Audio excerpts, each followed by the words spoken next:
না, আরে আরে মশা, প্রাকৃতিক পরিবেশ কতটা নিষ্ঠুর, হ্যাঁ? আগে তো এরকম সমস্যা ছিল না। ওরে ওই জায়গায় কি কেউ কামড় দেয়, হ্যাঁ?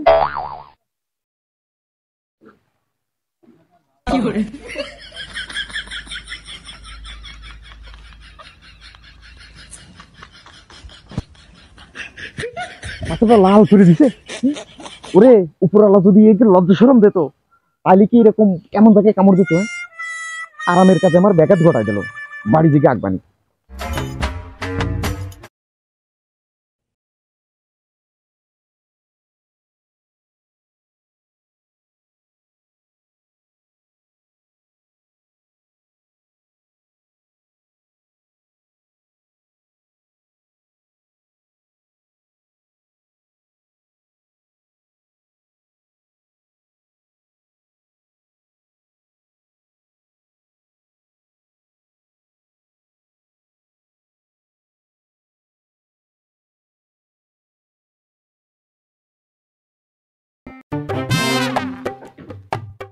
বাবা নমস্কার। বাবা ভালো আছে? বৎস, তুমি আমাকে একটা চা প্রদান করো। এই খবরদার খেয়াল রাখবে, উহাতে যেন কোনো রকমের আমিষের ছোঁয়া না থাকে। উহা যেন অবিকলে নিরামিষ হয়। আমি কেবল সাধনা সিদ্ধি লাভ করে তোমার এখানে প্রবেশ করিয়াছি। বাবা আমি তো কোনদিন নিরামিষ চা বানাইনি বাবা, আমি চেষ্টা করতেছি।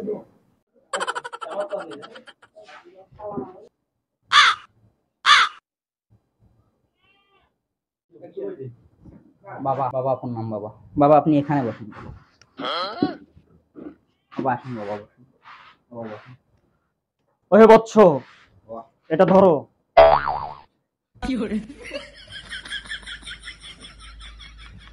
যাও, ওটা আমাকে প্রদান করো।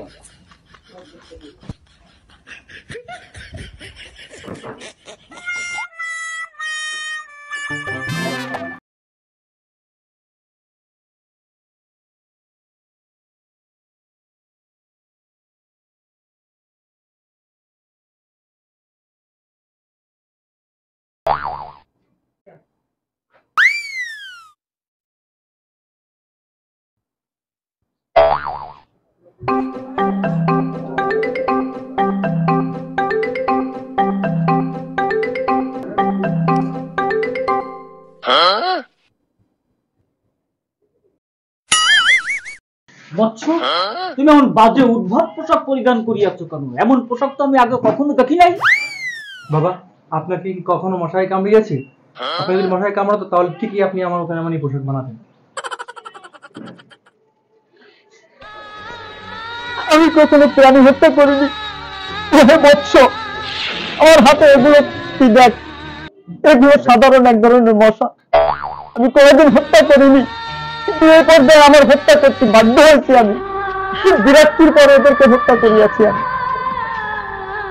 এই ফার্স্ট, সর্বপ্রথম এই মশাগুলোকে আমি হত্যা করিয়াছি।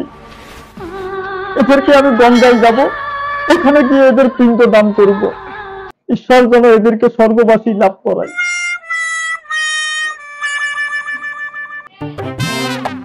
সবুজ, চা গরম থাকলে আমারে এক কাপ চা দিও, হ্যাঁ?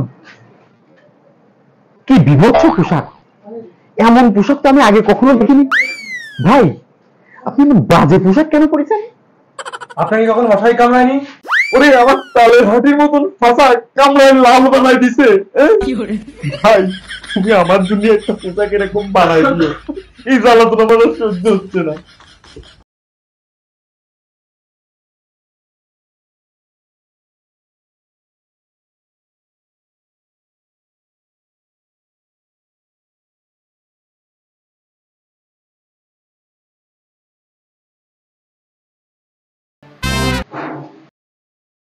ডাক্তার সাহেব, আমার এই বাচ্চাটার প্রচন্ড জ্বর, একটু কল কবজা নাড়ায় দেখেন দিন, আসলে কি সমস্যা?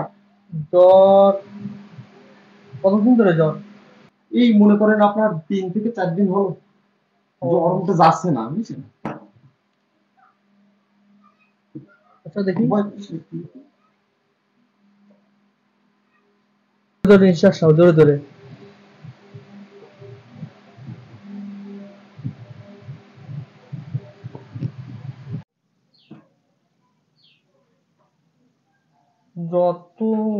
বেশি?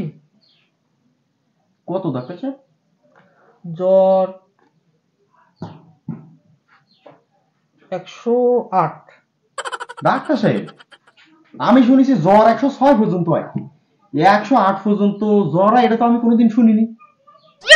শুনেননি? না তাহলে আপনি আসেন। না না না আসেন আসেন, আমি চিকিৎসা না করি। না না ডাক্তার সাহেব, আমার ভুল হয়েছে ডাক্তার সাহেব। না না, আমার ভুল হয়েছে, আমার ভুল হয়েছে। আপনি চিকিৎসা করেন। না ডাক্তার সাহেব, আপনি করেন। আরে না না না, আপনি করেন। আমার ভুল হয়েছে। আরে না, আমার ভুল হয়েছে, আপনি আসেন, আপনি আসেন। ডাক্তার সাহেব, আমার ভুল হয়েছে, আপনি করেন, আসেন। আপনি করেন চিকিৎসা, আপনি করেন ডাক্তার সাহেব, আমার ভুল হয়েছে। রোগীর বয়স? রোগীর বয়স হচ্ছে 7 বছর। 7 বছর।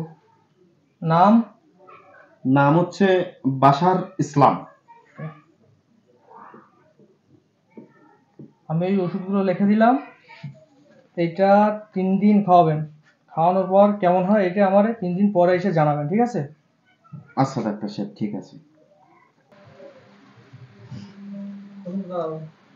আরে মাস্টার মশাই, কেমন আছেন আপনি? হ্যাঁ ইনশাল্লাহ ভালো। আপনি আছেন? বলো। হ্যাঁ, ভালো আছি। ডাক্তার সাহেব, রোগীর তো চাপ বেশি মনে হয়। হ্যাঁ, আজকাল সবারই জ্বরের সমস্যা। ডাক্তার সাহেব, আপনি কি খেয়াল করতেছেন আমাদের চারপাশে মশার উপদ্রব অনেক বেশি? জি মাস্টার সাহেব, সবারই একই সমস্যা। অন্তত প্রত্যেকদিন 15-20 জন রোগী আসে আমার এই কাছে, সব জ্বর, ম্যালেরিয়া, ডেঙ্গু এগুলো। রোগবালাই থেকে মুক্তি পাইতে গেলে আমাদের আগে জানতে হবে যে এটা কিভাবে ছড়াচ্ছে। ডাক্তার সাহেব, এই রোগ থেকে মুক্তি হইতে গেলে আমাদের সবার সচেতন হওয়া লাগবে। আমাদের বাড়ির আশেপাশে ময়লা, বাগান, আবর্জনা, ফুলের টব, যাতে বৃষ্টির পানিটা ওখানে না বাঁধে। জি। ওই বৃষ্টির পানি বেঁধে থাকলে ওইখানে এই ডেঙ্গুর বংশ বিস্তার হয়। এগুলো সব পরিষ্কার পরিচ্ছন্নতা রাখতে হবে, তাইলে আমরা হয়তো এর থেকে রেহাই পেতে পারি। যাদের বাসার আশেপাশে ড্রেন আছে, ড্রেনের ভিতর কোনো ময়লা ফেলার যাবে না, তাইলে ওখানে জলবদ্ধ হয়ে ওখানে মশা বংশ বিস্তার করবে। এই জন্য এটাকেও সবসময়ের জন্য মাথায় রাখতে হবে। সরকার মশা নিধনের জন্য অনেক চেষ্টা করতেছে, তাই আমাদেরও উচিত সরকারের সঙ্গে সহায়তা করা।